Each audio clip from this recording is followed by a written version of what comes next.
आज हम पढ़ेंगे पॉलिटिकल साइंस का चैप्टर नंबर 4 और इसी के साथ यूनिट सेकंड आपका कंप्लीट हो जाएगा। इसको कंप्लीट करने के बाद हम जाएंगे यूनिट थर्ड पे और वहाँ पे पढ़ेंगे चैप्टर नंबर 5 और 6। ठीक है, लेकिन उससे पहले आज हमें कंप्लीट करना है चैप्टर नंबर 4 यानी कि gender, religion and caste. Chapter पे जाने से पहले ये आपका कंटेंट है जो आपके एग्ज़ाम में आएगा। चैप्टर नंबर 3 में हमने डेमोक्रेसी एंड डाइवर्सिटी पढ़ी थी। उसमें हमने डाइवर्सिटी पढ़ी थी और सोशल डिवीज़न पढ़ा था कि सोशल डाइवर्सिटी क्या है और उसका डेमोक्रेसी पे क्या असर है। जो मेन सोशल डाइवर्सिटी है वो बेसिकली किसी भी कंट्री में जो होती है, जिसका असर बहुत ज़्यादा पड़ता है उसकी पॉलिटिक्स पे और पॉलिटिकल एनवायरनमेंट पे उस कंट्री के, वो बेसिकली होता है जेंडर, रिलीजन और कास्ट। इसीलिए इसके बारे में हम चैप्टर नंबर 4 में थोड़ा डिटेल में पढ़ेंगे। ठीक है, मैं ये देख रहा हूँ कि बहुत कम बच्चे जो हैं वीडियो देख रहे हैं और रैंडमली देख रहे हैं। चैप्टर नंबर 3 देख रहे हैं, चैप्टर नंबर 2 देख रहे हैं, लेकिन चैप्टर नंबर 1 कम देख रहे हैं। ये देखो, ये एक बात मैं आपको बता दूं, आपको ये बुक जो है स्टार्टिंग से ही पढ़नी पड़ेगी। बीच में से आप पढ़ेंगे तो आपको समझ नहीं आएगी। ये आपको स्टार्टिंग से ही पढ़नी पड़ेगी, तब ही जाके आपको ये पूरा समझ आएगा कि ये इस बुक में बेसिकली हम क्या कह रहे हैं, ये क्या पढ़ाने की कोशिश की जा रही है, क्या समझाने की कोशिश की जा रही है। ठीक है, तो मैं आपसे यही रिक्वेस्ट करता हूँ कि आप स्टार्टिंग से ही वीडियोस को देखना शुरू करें अगर देख रहे हैं, और लगातार देखें। जो आपके पास मटेरियल है उससे भी पढ़ें। ठीक है, अपने एंड से भी कोशिश करें। हमें अपने एंड से तैयारी रखनी है एग्ज़ाम का। ये मत सोचिए कि एग्ज़ाम होंगे नहीं होंगे, क्या होगा, ऐसा मत कीजिए। नारवी पर तमसा क्योर खान की पानी तैयारी थावन करित, इसीलिए थोड़ा सीरियस हो जाइए और अपनी तैयारी अपने एंड से तैयारी करनी है हमें। ठीक है, तो अभी सीधा जाते हैं चैप्टर नंबर 4 पे। तो हम आ गए हैं चैप्टर नंबर 4 पे, जेंडर, रिलीजन एंड कास्ट। इस चैप्टर को हम 3 हिस्सों में पढ़ेंगे। पहले हम जेंडर को पढ़ेंगे, दूसरे में हम रिलीजन को पढ़ेंगे और तीसरे में हम कास्ट को पढ़ेंगे। इस वीडियो को मैं कम से कम टाइम में कंप्लीट करने की कोशिश करूँगा ताकि ये वीडियो लंबा ना हो, क्योंकि लंबा वीडियो होता है तो आपको भी आलस आता है देखने में। तो सबसे पहले जेंडर। ठीक है, तो हमारे कंट्री में जो सबसे ज़्यादा डिस्क्रिमिनेशन होती है वो होती है जेंडर पे। ठीक है, कौन सा जेंडर? जेंडर से आप समझते हैं, जेंडर मीन्स बेसिकली जेंडर का जो डेफिनेशन है बुक में तो बायोलॉजिकल डिफरेंस पे ही लिखा जाता है, but this is a broader term. Gender की जब बात करते हैं ये बहुत बड़ी टर्म है। जेंडर से बायोलॉजिकल चेंज नहीं होते हैं। It also includes the social responsibility which are assigned to different gender या डिफरेंट सेक्स, उसको भी हम जेंडर बोलते हैं। तो यहाँ पे हम इसको थोड़ा ब्रीफली पढ़ेंगे। जेंडर से आप समझते हैं मेल या फीमेल, लड़का या लड़की। इसके अलावा ट्रांसजेंडर भी होते हैं। तो हमारी सोसाइटी में जेंडर्स को किस तरह से देखा जाता है वो हम पढ़ेंगे। हमारी सोसाइटी में जो है मेंस का जो है डोमिनेशन है, पेट्राची जो है, पेट्राजी फॉर्म ऑफ सोसाइटी है, यानी कि मेल डोमिनेटिंग सोसाइटी है। फीमेल्स को इतना फ्रीडम नहीं है ओवरऑल हमारी सोसाइटी में। ठीक है, तो इतना फ्रीडम नहीं है। और तो क्या क्या डिस्क्रिमिनेशन है उसको हम पढ़ेंगे क्या है। देखिए, सबसे पहले जो लिटरेसी रेट है मेन का वो फीमेल्स के मुकाबले ज़्यादा है। 76% मेल रेट हैं और वुमेंस 54% हैं। और इसका मतलब ये हुआ कि फीमेल्स को जो है एजुकेशनली इक्वल अपॉर्चुनिटी नहीं मिलती है। और साथ ही साथ जो सेक्स रेशो है, यानी कि सेक्स रेशो हो गया कि 1000 लड़कों के पीछे कितने लड़कियां पैदा होती हैं, यानी कि 1000 लड़के अगर हम देखें तो उनके अगेंस्ट कितनी लड़कियां हैं। तो जो इसको सेक्स रेशो बोलते हैं। तो ये ओवरऑल जो है कम ही रहता है इंडिया में। कोई भी किसी भी स्टेट में आप देखोगे ओवरऑल कम ही रहता है। मतलब कभी ऐसा नहीं हुआ कि लड़कियों की तादाद बढ़ गई हो और लड़कों की तादाद, बर्थ रेट कम हो गया और लड़कियों की बर्थ रेट ज़्यादा हो गया। ऐसा कभी नहीं होता। दूसरा ये है कि वुमेंस जो है उनको कम तनख्वाह मिलती है एज़ कम्पेयर टू मेल्स। जो वो काम करते हैं उन मेल्स को बराबर सैलरी मिलती है लेकिन फीमेल्स को नहीं मिलती। आजकल तो नहीं होता, लेकिन फिर भी बहुत सारी ऐसे प्राइवेट जगहें हैं जहाँ पे फीमेल्स को कम सैलरी मिलती है। फॉर एग्जांपल बॉलीवुड फिल्में वगैरह जहाँ बनती है तो वहाँ पे जो फीमेल एक्ट्रेस हैं, ज़्यादातर फीमेल एक्ट्रेस को मेल एक्ट्रेस के मुकाबले कम पैसे मिलते हैं। उसके अलावा तीसरी बात ये है कि जो पेरेंट्स हैं, तो पेरेंट्स भी प्रेफर करते हैं कि जो बच्चा हो वो मेल हो, ठीक है। और फीमेल्स जो बच्चे होते हैं अगर उनका पता लग जाए तो उनको कोख में ही मार देते हैं। आपको ये जान के हैरानी होगी जितनी बच्चियों को माँ के पेट में ही मार दिया जाता है पूरे एक साल में दुनिया भर में। मतलब ये क्राइम अगेंस्ट वुमेन हो गया, क्राइम अगेंस्ट गर्ल भी बोल सकते हैं। ये बोलते ही मैं बहुत इमोशनल हो रहा हूँ जब ये बात मैं आपको बोल रहा हूँ। पूरी दुनिया में जितने भी क्राइम्स होते हैं ना, वो एक साइड रख दो, और सिर्फ ये क्राइम कि छोटी बच्चियों को जब माँ के पेट में ही मार दिया जाता है, वो एक साइड रख दो, तो वो फिर भी बच्चियों को जो माँ की कोख में मार दिया जाता है उनका नंबर बहुत ज़्यादा है as compare to other crimes में जो लोग मरते हैं। चाहे टेररिज्म एक्ट हो गया, चाहे किडनैपिंग हो गया, चाहे बम ब्लास्ट हो गया, उसमें जो जितने लोग मरते हैं उससे कहीं कहीं ज़्यादा बच्चियों को अपनी माँ के पेट में ही मार दिया जाता है इस दुनिया में, इस वर्ल्ड में। और हम लोग खुद को मॉडर्न बोलते हैं, हम लोग खुद को इंसान बोलते हैं। तो चलो छोड़ो। तो इस वजह से क्या है कि जो जब पेरेंट जो है प्रेफर करते हैं कि मेल चाइल्ड हो और बच्चों को ही माँ के कोख में मार दिया जाता है, उस वजह से सेक्स रेशो बहुत कम है। तो ऑन एन एवरेज 714 है सेक्स रेशो, हाईएस्ट जो इंडिया में है, against 1000 boys which are born birth rate.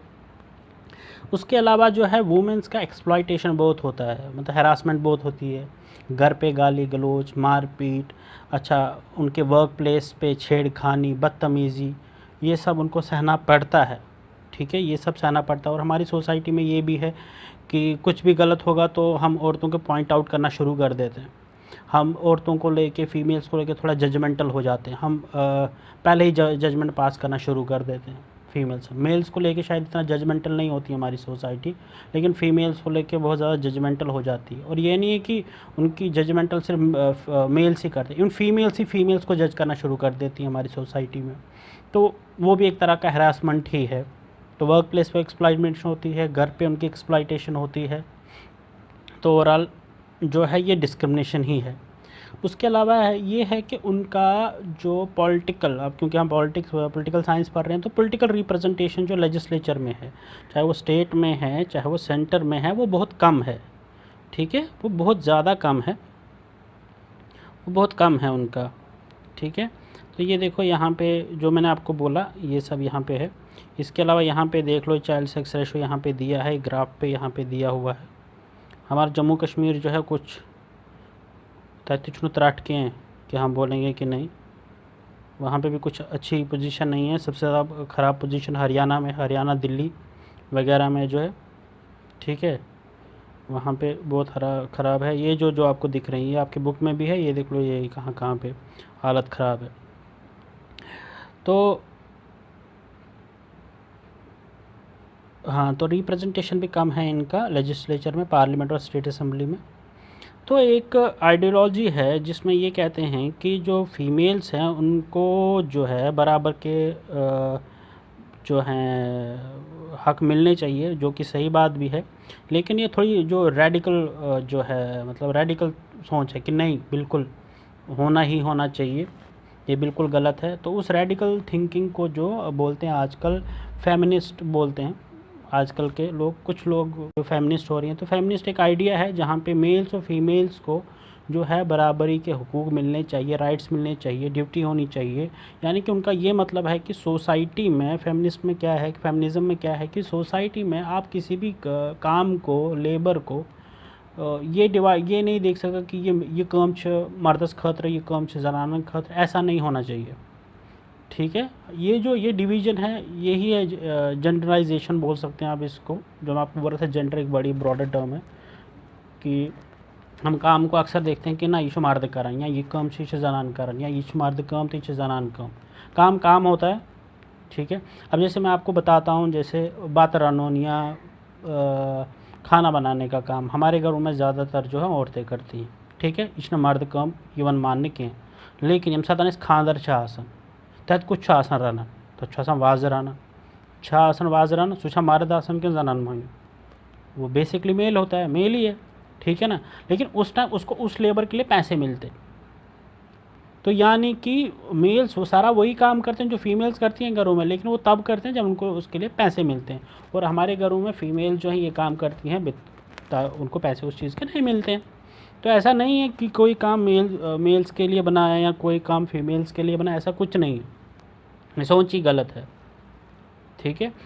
अभी मैं आपको एग्जांपल देता हूँ। मैं रिसेंटली अब चंडीगढ़ गया तो बस में वहाँ पे जब टिकट ख़रीदने गया तो मैं देख रहा हूँ कि कोई कंडक्टर ही नहीं मुझको दिख रहा है, ठीक है। तो एक लड़की मेरे सामने आके खड़ी हो गई, तो उसने मुझे बोला टिकट, तो मैं ऐसे आगे पीछे देख रहा हूँ कि ये मेरे को क्या बोले, तो फिर मुझे समझ आया कि ये बेसिकली कंडक्टर है।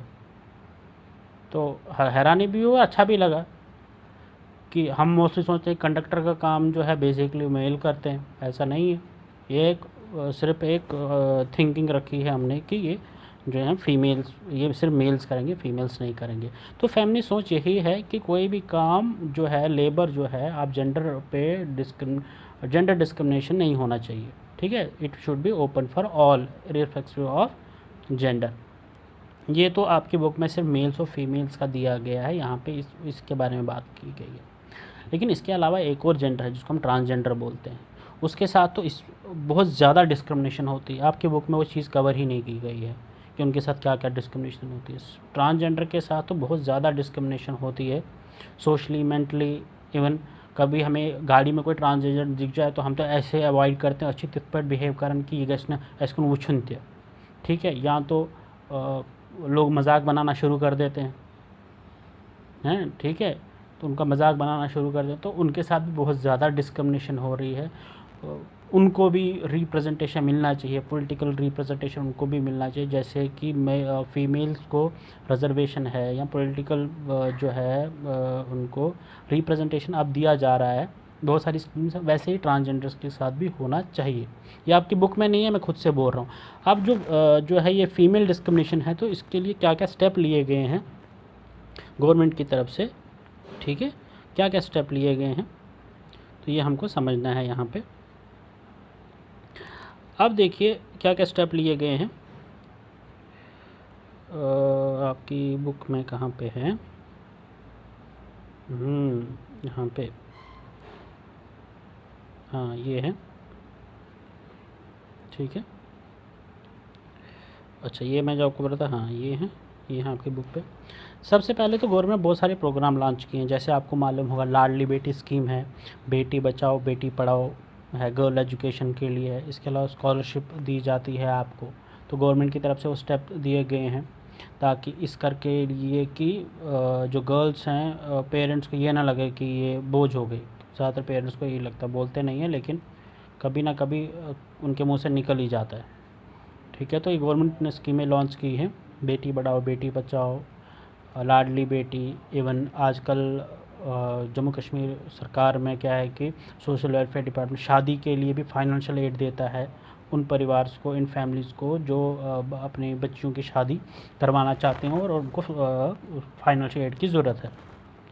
इसके अलावा एंटी डॉवरी लॉ लाए गए हैं कि आप दहेज वगैरह नहीं मांग सकते, डायरेक्टली या इनडायरेक्टली दहेज मांगने के बहुत सारे तरीके भी होते हैं अलग अलग, ठीक है। तो एंटी डॉवरी लॉ भी लाए गए हैं। इसके अलावा जो है कि आप कहीं पे भी जाके जो बच्चे का है, जो सपोज़ कोई मदर है, एक्सपेक्टिंग मदर है, प्रेग्नेंट मदर है, तो बच्चे का जो है उसका आप सेक्स पता नहीं कर सकते। आपने अक्सर देखा होगा अस्पतालों या प्राइवेट क्लिनिक्स में जहाँ पे भी यूएसजी की जाती है, अल्ट्रासोनोग्राफी की जाती है, तो वहाँ पे बड़ा बड़ा लिखा होता है कि no sex determination is not done here. तो यानी कि आप बच्चे का वहाँ पे सेक्स पता नहीं कर सकते। अगर इन केस ये पता लगता है कि कहीं पे सेक्स डिटर्मिनेशन हो रहा है, तो वो जो पेरेंट है उनको भी जेल हो जाएगी, वो जो डॉक्टर है जो उसने ये किया है उसको भी जेल हो जाएगी, और इवन उसका क्लिनिक भी सीज हो जाएगा, ठीक है। तो ये इलीगल हो गया है कि आप सेक्स डिटरमिनेट नहीं कर सकते बच्चे का, ठीक है, इंडिया में। क्यों? क्योंकि बहुत सारे लोग जो हैं यूएसजी के थ्रू बच्चा पैदा होने से पहले ही उसका सेक्स डिटरमिन कर लेते हैं कि ये लड़का है या लड़की है, और उसके बाद उस बच्चे को अगर लड़की निकलती है अक्सर मार देते हैं। तो एक सोशल क्राइम है, तो गवर्नमेंट ने इसको इलीगल कर दिया है। इसके अलावा इक्वल रिन्यूमरेशन एक्ट 1976 में क्या है कि equal wages for equal work जो है वो दिया गया है कि अगर आपने सेम काम किया है तो सेम तनख्वाह मिलेगी। इसका मतलब ये है कि देखो, जो मेरे साथ फीमेल कुलीग हैं मेरे, जो आपको पढ़ाते हैं टीचर्स, ठीक है, उनको भी सेम सैलरी मिलेगी जितनी मुझे मिलती है, यानी कि एक मेल टीचर को मिलती है। पहले ऐसा नहीं था, बहुत सारी जगहों पे ऐसा नहीं था। जैसे कि जो कोयले की खदानें हैं वहाँ पे फ़ीमेल्स को जो है सैलरी प्रॉपर नहीं मिलती थी, जो मेरे को अभी तक याद आ रहा है। तो वहाँ पे जो है मेल्स के मुकाबले उनको सैलरी कम दी जाती थी। तो 1976 में जब इक्वल रिन्यूमरेशन एक्ट आया, उसके बाद जो है वुमेन्स और मेल्स की जो सैलरी है उनकी जो है बराबर सैलरी मिलने उनको लगी। फिफ्थ पॉइंट ये है कि जो लोकल गवर्नमेंट बॉडी, यानी कि पंचायत हो गई, आपकी म्यूनसिपैलिटीज़ होगी, तो उसमें 33% रिजर्वेशन है फीमेल्स का रिप्रेजेंटेशन। अभी मैंने पिछले चैप्टर में भी आपको बताया कि 33% जो है वो फीमेल्स के लिए रिज़र्व हैं। और वहाँ पे क्या है आपको कि उन सीटों में सिर्फ फीमेल्स ही आएंगी, यानी कि चाहे ये म्यूनसिपैलिटी या पंचायत, उसको 33% रिप्रेजेंट जो है फीमेल्स का है। ठीक है। अभी गवर्नमेंट ऑफ जम्मू कश्मीर की तरफ से भी नया जॉब नोटिफिकेशन आया, जॉब नोटिफिकेशन नहीं मतलब जॉब के लिए नए रूल इम्प्लीमेंट किए गए हैं। तो वहाँ पे भी जो है थोड़ा सा फीमेल्स को थोड़ा सा फेवर किया गया है, ताकि वो जो है उनको थोड़ा सपोर्ट मिल सके। उसको यहाँ पे डिस्कस नहीं करना है, मैं सिर्फ आपको इसे बता रहा हूँ कि थोड़ा सा गवर्नमेंट भी कोशिश करती है कि फ़ीमेल जो हैं उनको बराबर हिस्सेदारी मिले और वो डिप्राइव्ड फील ना करे सोसाइटी में। ठीक है। तो इसके अलावा जो है अगला हम पढ़ेंगे रिलीजन। ठीक है, यहाँ पे ख़त्म हो गया जेंडर, इसके बाद हम पढ़ेंगे रिलीजन। अब रिलीजन जो है, रिलीजन हो गया मज़हब। ठीक है। तो मज़हब जो है ये खुद में कम्प्लेक्स चीज़ होती है। This is a belief and belief can not be challenge. आप बिलीफ को चैलेंज नहीं कर सकते। ठीक। तो ये वो एक सेंसिटिव इशू होता है किसी भी कंट्री में, किसी भी स्टेट में या किसी भी जगह पे। तो रिलीजन इज़ बहुत सेंसिटिव इशू होता है। अब अलग अलग रिलीजन को मानने वाले अलग अलग लोग होते हैं, तो उनको हम कम्युनिटीज़ बोलते हैं। ठीक है, अलग अलग रिलीजन को मानने वाले अलग अलग कम्युनिटीज़ बोलते हैं। अब इन कम्युनिटीज़ के बीच में जब कोई मिसअंडरस्टैंडिंग आ जाती है तो उसको हम कम्युनलिज्म प्रॉब्लम बोलते हैं। ठीक है, दो रिलीजन को बीच मानने अलग अलग रिलीजन को मानने वाले के लोगों के बीच में आइडियोलॉजिकल डिफरेंस आ जाए, कुछ और डिफरेंस आए, तो हम इसको क्या बोलते हैं, कम्युनलिज्म प्रॉब्लम बोलते हैं। तो क्या होता है कम्युनलिज्म प्रॉब्लम कि जैसे कि एक रिलीजन दूसरे रिलीजन के बीच में कुछ मिसअंडरस्टैंडिंग हो, उसको हम कम्युनलिज्म प्रॉब्लम अक्सर बोलते हैं। वो बहुत सारी प्रॉब्लम्स हो सकती हैं। ठीक है, आइडियोलॉजिकल हो सकती हैं, पॉलिटिकल हो सकती हैं।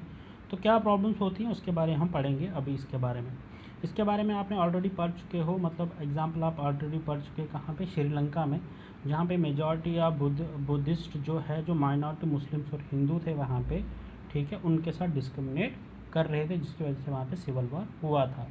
याद है आपको? अगर आपने पिछले वीडियोज़ देखेंगे तो आपको ये बात मैंने बोली होगी। तो कम्युनलिज्म प्रॉब्लम क्या होती है? पहला होता है जब किसी एक मज़हब या उसको फॉलो करने वाले लोग जो हैं, ठीक है, उनके साथ डिस्क्रिमिनेशन हो, दूसरे मज़हब वाले लोग जब उनके साथ डिस्क्रिमिनेशन करें। ठीक है, एक मज़हब के लोगों के साथ जब दूसरे मज़हब के लोग डिस्क्रिमिनेशन करें, ये डिस्क्रिमिनेशन सोशल भी हो सकती है, ये डिस्क्रिमिनेशन पॉलिटिकल भी हो सकती है, या ये डिस्क्रिमिनेशन कुछ और तरह की डिस्क्रिमिनेशन भी हो सकती है। ठीक है, यानी कि एक मज़हब के लोग दूसरे मज़हब लोगों के दबाव डालने की जब कोशिश करते हैं तो उसको वो एक कम्युनल प्रॉब्लम होती है। ठीक है। अच्छा, दूसरी प्रॉब्लम होती है कि जब एक पूरे मुल्क की बुनियाद जो होती है एक मज़हब, सिर्फ एक मज़हब के नाम पे रख दी जाती है, तब भी उस मुल्क में कम्युनलिज्म की प्रॉब्लम हो सकती है, कम्युनल प्रॉब्लम हो सकती है। जैसे श्रीलंका की मैंने बात की। ठीक है, तो वहाँ जो है बुद्धिस्ट जो हैं, माइनॉरिटी हिंदूज़ और जो मुस्लिम्स हैं उनके साथ डिस्क्रिमिनेट करने थे। वो बुद्धिस्ट तरीके से चलना चाहते थे, वहाँ पे बुद्धिज़्म को ज़्यादा प्रमोट करना चाहते थे, तो इसलिए जब वहाँ सिविल वॉर हो गया। इसी तरह की एग्जांपल हम इंडियन सब कॉन्टिनेंट में देखते हैं, जैसे कि पाकिस्तान हो गया, उसके बाद मलेशिया हो गया, सॉरी मलेशिया नहीं, ये मालदीव्स हो गया, और रिसेंटली हमने एग्जांपल्स देखी म्यांमार में देखी। तो वहाँ पे क्या है, बेसिकली एक रिलीजन जो है, जो नेशन है वो एक रिलीजन पे बेस है, तो इससे वहाँ पे कम्युनल प्रॉब्लम हो जाती है। किसी मुल्क में अगर इस तरह से हो कि एक मज़हब जो है, एक मज़हब को आप सपोर्ट करें, तो उस मुल्क में तो ये ज़रूरी है कि कम्युनिज्म की प्रॉब्लम हो ही जाएगी। ठीक है, तो ये कोई नई बात नहीं है, इसके एग्जाम्पल्स हमारे इंडियन सब कॉन्टिनेंट में ही है। अच्छा, उसके बाद क्या है कि तीसरा तब होता है कि जब एक मज़हब की डिमांड जो हैं वो दूसरे मज़हब के ख़िलाफ़ हो जाए। ठीक है, कि एक मज़हब के लोग कुछ डिमांड करें और दूसरे मज़हब के लोग उसके ख़िलाफ़ हो जाएं, तो तब भी कम्युनिज्म की प्रॉब्लम हो सकती है। ठीक है, या ये तब भी हो सकता है कि जब एक मज़हब के लोग ये सोचना शुरू करते हैं कि उनका जो मज़हब है वो दूसरे मज़हब से बड़ा है। ठीक है, एक रिलीजन दूसरे रिलीजन से बड़ा, तो ये सोच भी गलत है। ऐसा भी नहीं होता है। देखो, सारे मज़हब जो हैं, चाहे वो क्या है, वो बेसिकली पाथ है। दिस इज़ बेसिकली पाथ, कहाँ तक पहुँचने के लिए, खुदा तक पहुँचने के लिए, उसको जानने के लिए, वो सिर्फ एक रास्ता है। ठीक है, आप कौन से रास्ते पे चलते हैं ये आपका चॉइस है। बेसिकली पहुँचना तो आपको एक ही जगह है ना, पहुँचना तो आपको एक ही जगह, आपको बेसिकली खुदा के पास ही पहुँचना, उसको समझने की कोशिश करनी, वही है मतलब तो एक ही है ना, मतलब बोल तो एक ही है, रास्ता अलग अलग है। अब रास्ते पे आप ये बोल दो कि नहीं आपका रास्ता ठीक है, मेरा रास्ता गलत है, या मेरा रास्ता ठीक है, आपका गलत है, वो चीज़ गलत है, वो सोच ही गलत है। तो वही है कि जब हम एक रिलीजन के लोग दूसरे ये सोचना शुरू कर देते हैं कि उनका रिलीजन दूसरे रिलीजन से बेहतर है, तो उससे भी कम्युनिस्ट प्रॉब्लम हो सकती है। ठीक है, इसके अलावा जो है कि जब किसी सरकार में, जब किसी गवर्नमेंट में जो है, गवर्नमेंट की पॉलिसी जो हैं सिर्फ किसी एक मज़हब की पॉलिसीज़ को, एक मज़हब की आइडियोलॉजी को पूरे मुल्क में इम्प्लीमेंट करने की कोशिश करती हैं, तो उससे भी कम्युनिज़्म की प्रॉब्लम होती है। ठीक है, तो ये सब प्रॉब्लम जो हैं हमारी कंट्री में ना हो, इंडिया में ना हो, इसीलिए जो है इंडिया एक सेकुलर स्टेट है। ठीक है, क्या है, सेकुलर स्टेट। जैसे कि श्रीलंका, पाकिस्तान, मालदीव्स, बांग्लादेश, और क्या मैंने बोला, म्यांमार। ठीक है, ये एक रिलीजन पे बेस है, एक रिलीजन की आइडियोलॉजी को फॉलो करते हैं। बट इंडिया जो है, India is a secular state. Secular state का मतलब क्या है, सेकुलर स्टेट का मतलब ये है कि यहाँ पे किसी एक मज़हब को कोई स्पेशल स्टेटस नहीं है, कोई एक रिलीजन खास रिलीजन नहीं है। यहाँ पे सब रिलीजन जो है बराबर बराबर हैं, कोई ऑफिशियल रिलीजन नहीं है इंडियन स्टेट का। ठीक है, जैसे मैंने अभी आपको बोला, जैसे बुद्धिज़्म है श्रीलंका में एक ही, उसी को सपोर्ट किया जाता है। उसी तरह इस्लाम है पाकिस्तान में, एक ही को सपोर्ट किया जाता है। क्रिश्चियनिटी है इंग्लैंड में, उसी को प्रमोट करने की कोशिश की जाती है। तो वैसा इंडिया में नहीं है। ठीक है, और दूसरा हमारा जो है कॉन्स्टिट्यूशन जो है, सभी इंडिविजुअल्स को, जितने भी यहाँ पे बाशिंदे हैं और कम्युनिटीज़ हैं, उनको आज़ादी देता है कि वो अपने रिलीजन को फॉलो करें। अपने को नहीं करना तो कोई और रिलीजन भी अपना सकते हैं, उसको कोई रोक टोक नहीं है। आप चाहें तो अपना मज़हब फॉलो कर सकते हैं, या कोई भी इंसान अपना मज़हब भी बदल सकता है, उसमें कोई भी रोक टोक नहीं है। जो आपको खुशी लगे वो मज़हब आप प्रैक्टिस कर सकते हो। ठीक है, इसमें कोई रोक टोक नहीं है। जैसे कि मालदीव्स में क्या है कि आपको अगर मालदीव्स में रहना है तो आपको सिर्फ इस्लाम ही फॉलो करना पड़ेगा, इसके अलावा कोई आप रिलीजन फॉलो नहीं कर सकते। बट वैसा कुछ प्रॉब्लम इंडिया में नहीं है, आपको जो मज़हब है, जो कम्युनिटी है, जैसा लगता है वैसे मज़हब को आप फॉलो कर सकते हो, उसको प्रैक्टिस कर सकते हो, no will be question you. उसके बाद हमारा जो कॉन्स्टिट्यूशन है रिलीजन के बेस पे डिस्क्रिमिनेशन को प्रोहिबिट करता है। ठीक है, तो एक क्राइम है कि अगर आपके साथ रिलीजन के बेस पे कोई डिस्क्रिमिनेट करता है तो एक क्राइम है, वो कॉन्स्टिट्यूशन जो है अलाउ नहीं करता है। ठीक है, ये वायलेशन है हमारे यहाँ पे, ये फंडामेंटल राइट्स का वायलेशन है अगर कोई रिलीजन के बेस पे क्या करता है कि डिस्क्रिमिनेशन करता है। इसके अलावा है हमारे कॉन्स्टिट्यूशन में क्या है कि जो स्टेट है, स्टेट या कोर्ट्स हो गए या सरकार हो गई, वो जो हैं वो जो है रिलीजन मैटर पे जो है वो कानून बना सकती है। सकती हैं, वो कानून बना सकती हैं ताकि बेटरमेंट हो सके लोगों की। ऐसा नहीं है कि वो नहीं कर सकती। देखो इस पर लिखा constitution allow the state to intervene in the matter of religion in order to equality. Equality को प्रमोट करने के लिए जो है, इक्वालिटी और रिलीजियस हार्मोनी को प्रमोट करने के लिए जो है वो कोर्ट का दरवाज़ा हम खटखटा सकते हैं। जैसे कि अनटचेबिलिटी थी इंडिया में, इसके बाद हो गया देन चाइल्ड मैरिज हो गया, ठीक है, और सती प्रथा था। सती प्रथा तो पहले ही ख़त्म हो गया, बट ये जो है कुछ ऐसी प्रैक्टिसेस हैं जो बेसिकली इक्वालिटी को प्रमोट नहीं करती। जैसे अभी ट्रिपल तलाक हो गया, उस बिल को अमेंड किया।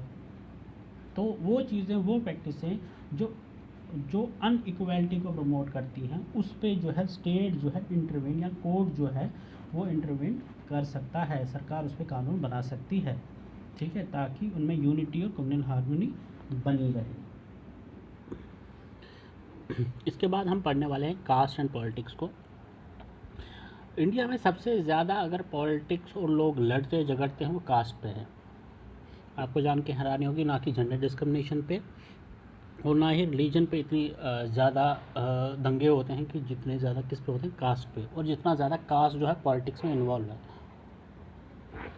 हाँ, तो कास्ट एंड पॉलिटिक्स इसको पढ़ते हैं। देखो बहुत सारी पॉलिटिकल पार्टियां जो हैं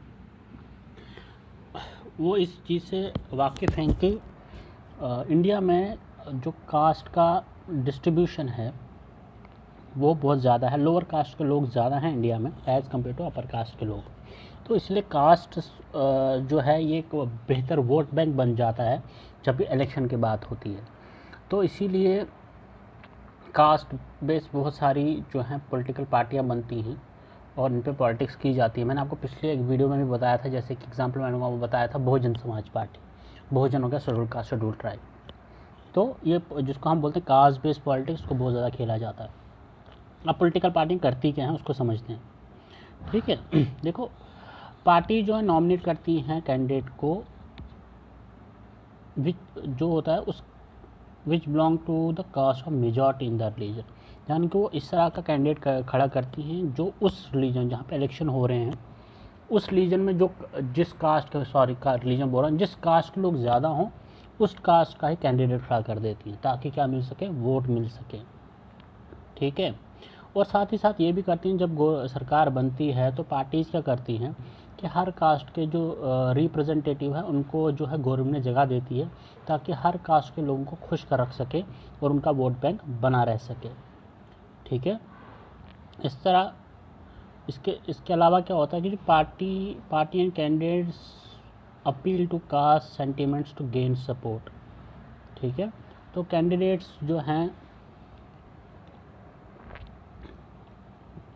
कैंडिडेट जो होते हैं डिफरेंट पार्टी के और वो डिफरेंट कास्ट से आते हैं, तो वो इन कास्ट सेंटिमेंट्स का इस्तेमाल करते हैं, ठीक हो, उनका यूज़ करके सपोर्ट की लेने की कोशिश करते हैं। यानी कि जिसमें भड़का देते हैं एक जात के लोगों को दूसरे जाति के लोगों के साथ, ठीक है। तो इस तरह से पॉलिटिक्स खेली जाती है। जैसे अभी आप अक्सर सुनते हैं दलित दलित दलित, क्योंकि दलितों की पॉपुलेशन ज़्यादा है इसलिए अक्सर आपको मेन स्ट्रीम पार्टियाँ भी यही दलित दलित का देखने को मिलता होगा कि दलित ये हो गया, न्यूज़ में भी दलित ऐसे, दलित वो, दलित ऐसे, ये वो दलितों के लिए नहीं कर रहे। ये सब क्या है, ये बेसिकली भड़काने और उनको अपनी तरफ करने की कोशिश है ताकि वोट बैंक जो है लिया जा सके, ठीक है। और ये सब इसीलिए किया जाता है कि जो लोअर कास्ट के लोग हैं उनको लगे कि ये पार्टी हमको सपोर्ट कर रही है तो इसलिए ये हमारे बारे में सोच रही है इसलिए हम इनको वोट देंगे। और यहाँ पार्टीज़ को लगता है ऐसा करने से वो लोग हमको वोट देंगे और हम इजीली इलेक्शन जीत जाएंगे। लेकिन ये जो है ये एक मिथ है, इसके बारे में अभी हम पढ़ेंगे थोड़ी देर में तो आपको समझ आ।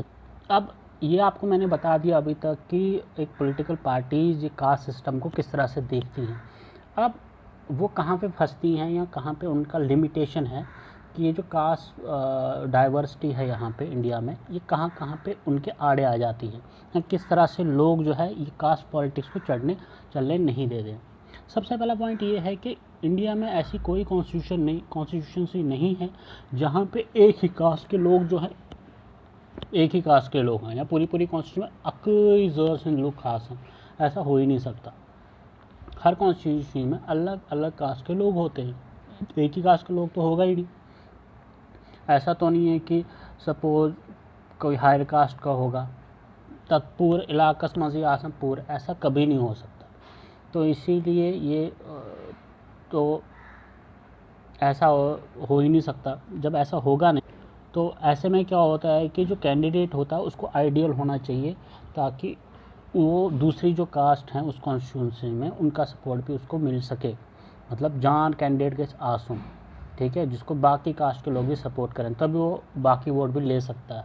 अगर वो 22 हुआ, सिर्फ एक ही कास्ट का हुआ या एक ही कास्ट को सपोर्ट कर रहा हुआ कैंडिडेट, तो उसको वोट नहीं मिलेंगे उतने और वो जीत भी नहीं सकता, ठीक है। और दूसरी बात ये भी होती है कि जब वोटिंग होती है, ऐसा नहीं होता है कि जो लोग हैं वो अपनी कास्ट के लोगों को ही वोट डालते हैं, अक्सर ऐसा नहीं होता है। लोग जो चालाक थे, अक्लमंद भी होते हैं लोग, हर कोई बेवकूफ़ नहीं होता, लोग अक्लमंद होते हैं। लोगन छिपाए आसन कि किसको बेसिकली वोट डालना है, किसी को वो किसी का सरनेम देख के वोट नहीं डालते, ठीक है। तो ऐसा नहीं है कि आपने मेजॉरिटी कास्ट का एक आपने कैंडिडेट खड़ा कर दिया तो इससे कंफर्म हो गया कि जी उसी को वोट मिलेंगे, ऐसा नहीं होता। लोग ये भी देखते हैं कि इस कैंडिडेट शक कारण बोलते कि ना। पर एक और बात है कि जब इलेक्शन होते हैं बहुत सारी पॉलिटिकल पार्टियां जो होती हैं, ये मेजॉरिटी जो कास्ट होती है किसी इलाके में उसी एक का कैंडिडेट खड़ा कर देती है। सपोज एक कास्ट है, कोई कास्ट का एक कैंडिडेट है एक पार्टी का, उसी कास्ट का कैंडिडेट दूसरी पार्टी ने भी खड़ा कर दिया, तीसरी पार्टी ने उसी कास्ट का कैंडिडेट खड़ा कर दिया, तो उससे क्या होगा, जो कास्ट बेस्ड वोटिंग है वो डिवाइड हो जाएगी, है कि नहीं। क्योंकि सारी पार्टीज़ ने एक ही कास्ट का जो है एक ही कास्ट के कैंडिडेट खड़ा कर दिए, उसके कैंडिडेट को उस कास्ट के वोट पड़ेंगे, तो उससे क्या होता है, वोट डिवाइड हो जाते हैं, ठीक है। और आपको ये जान के भी बहुत हैरान हुई, अगर कास्ट बेस्ड वोटिंग होती तो हर 5 साल के बाद नया एमपी या नया एमएलए नहीं आता, एक ही एमपी या एक ही एमएलए सिर्फ जीतता ही रहता, लेकिन ऐसा नहीं होता।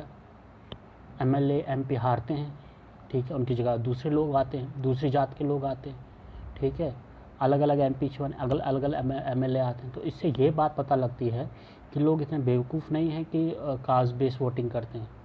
लोग समझदार हैं, उनको मालूम है वोट कैसे किया जाता है।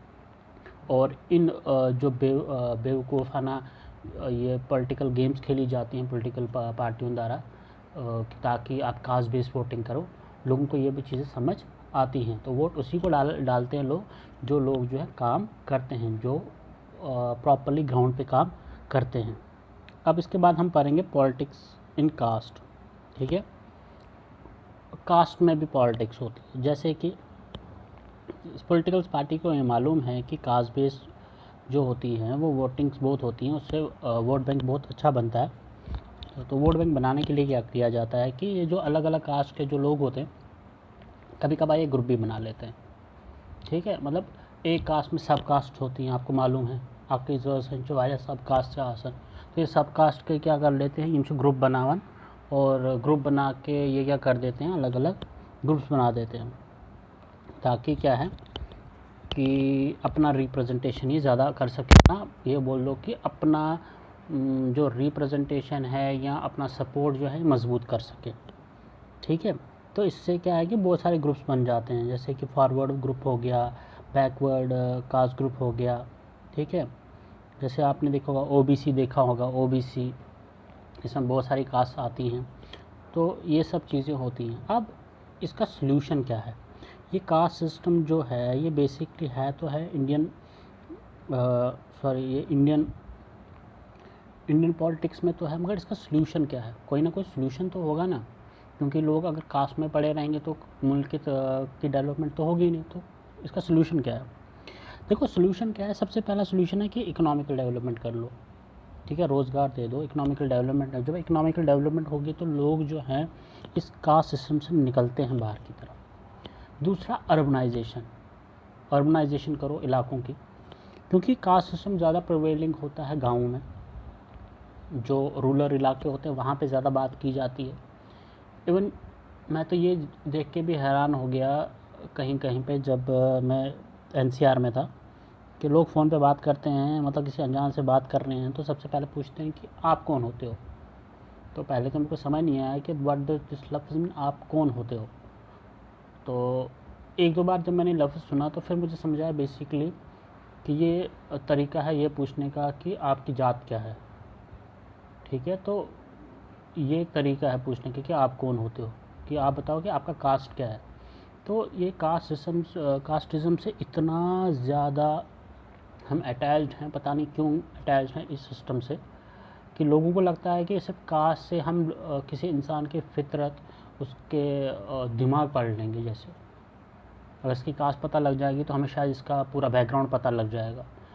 तो ऐसी कुछ आइडियोलॉजी रखी हुई है लोगों ने। बट जितनी जितनी अर्बनाइजेशन आती है उतना उतना ये कास्टिज़म जो है कम हो जाता है। तो अर्बनाइजेशन की वजह से जितना अर्बनाइजेशन होगा तो उतना कम होगा। उसके अलावा ये है कि लिटरेसी रेट अगर बढ़ेगी, एजुकेशन बढ़ेगी, तो ये कास्ट सिस्टम जो कास्ट की वजह से डिस्क्रिमिनेशन है या ये जो सोच है इसको भी हम बदल सकते हैं। उसके बाद जॉब्स हैं, जितनी ज़्यादा जॉब्स होंगी, जितनी ज़्यादा नौकरियां होंगी, ठीक है, तो उतना भी इस चीज़ से हम बाहर निकल सकते हैं। क्योंकि जब हम जॉब करते हैं तो हम जो है कोई एक इंडिविजुअल कोई जॉब भी करता है, टीम वर्क होता है। तो जब टीम वर्क में अलग अलग कास्ट के लोग होते हैं तो तब उन लोगों को समझने का मौका मिलता है। तो जब उन्हें समझने का मौका मिलता है, जब हम एक दूसरे को समझते हैं, तो ये कास्ट के डिफरेंस मिट जाते हैं। क्योंकि डिफरेंस में आप समझने की कोशिश नहीं करते हो, आप किसी को जानने की कोशिश नहीं करते हो। लेकिन जब हम जॉब पे होते हैं, जब हम एक टीम वर्क में होते हैं तो हम एक दूसरे को जानने की कोशिश करते हैं और जानते हैं। और उससे क्या होता है कि ये जो डिफरेंसेस है ख़त्म होते हैं। उसके अलावा अवेयरनेस बहुत बड़ी चीज़ है ये समझने के लिए, कि लोगों को ये समझने के लिए कि कास्ट सिस्टम जो है basically this was a labour division मतलब कि आपके काम के हिसाब से आपका नाम दे दिया जाता था। ठीक है, तो वो आपका सरनेम हो जाता था। बाद में लोगों ने उसको कास्ट बना दिया, इंडियन सब कॉन्टिनेंट की बात कर रहा हूँ, तो वहाँ पे कास्ट बना दिया। ठीक है, तो ये बेसिकली जो कास्ट है ये लेबर पे डिपेंड करती थी, आप काम क्या करते हैं उस हिसाब से आपका सरनेम बना देते थे। इस पर कशीर छना कारण सपोज कहाँ इसका काम करन। ठीक है, जैसे मैं ही बोल देता हूँ। ठीक है, अब मेरे को अगर किसी को बुलाना हो या कोई मुझे बोलेगा, नाम से मेरे को कोई नहीं जानेगा, पातो ने कुछ मास्टर है, हाँ, तो मेरे को फिर मास्टर बोलेंगे। ठीक है, तो उसी तरह कोई ड्राइवर होगा तो उसके नाम के पीछे फिर ड्राइवर लगा देते हैं, है कि नहीं। तो इस पर से रस खड़न लोग, तो वही रसियाँ उसी सरनेम जो गए और तो फिर आदमी कास्ट बन गया। फिर ये कास्ट क्या होगी कि ये पक्की हो गई, फिर एक कास्ट सिस्टम बन गया। तो ये बहुत डीप स्टडी है कास्ट सिस्टम के बारे में। तो सोल्यूशन यही है कि इकोनॉमिकल डेवलपमेंट हो, अर्बनाइजेशन हो, लिटरेसी रेट बढ़े, एजुकेशन बढ़े, जॉब बढ़े और अवेयरनेस बढ़े लोगों में, तब जाके हम जो है कास्ट सिस्टम जो है ख़त्म कर सकते हैं। इसके नोट्स जो हैं इस चैप्टर के, ये चैप्टर यहीं पे कंप्लीट हो, इसके नोट्स मैं व्हाट्सएप पे डाल दूँगा। पिछले चैप्टर के वो नोट्स भी हैं, वो आपको व्हाट्सएप पे मिल जाएंगे। बस इतनी मेहरबानी है कि आप थोड़े ढीले मत रहो। ये मत सोचो कि अच्छा पारुन पुष्पारिये पर अभी क्या पता क्या आया। अपने एंड से आप तैयारी पूरी रखो। ठीक है, अपने एंड से पूरी तैयारी होनी चाहिए। और ये पारुन शासन क्यों जाएगा से ये आप इसलिए नहीं पढ़ रहे हो कि आपको सिलेबस का कवर करना है। बुक्स में जो नॉलेज होती है वो इसलिए भी होती है, बेसिकली इसीलिए होती है कि जब आप उसको पढ़ते हो तो आप का जो दिमाग थोड़ा खुल जाता है, आप चीज़ें अच्छे से समझ सकते हो, आपकी समझ बढ़ जाती है। तो इसीलिए पढ़ो। ठीक है, पढ़ो, बाकी भी पढ़ो। बहुत टाइम है आपके पास, पूरा दिन घर पे होते हो, पढ़ो, अच्छे से पढ़ो। यही टाइम है आपका पढ़ने का, पढ़ने की टाइम चुप, और यही टाइम आपको पूरा डेडिकेट करना पढ़ने की तरफ। तो बस चैप्टर में इतना ही। अगला चैप्टर हम जल्दी कवर करेंगे, उसकी जो है वीडियो वो भी 2 दिन में आ ही जाएगी आपके पास।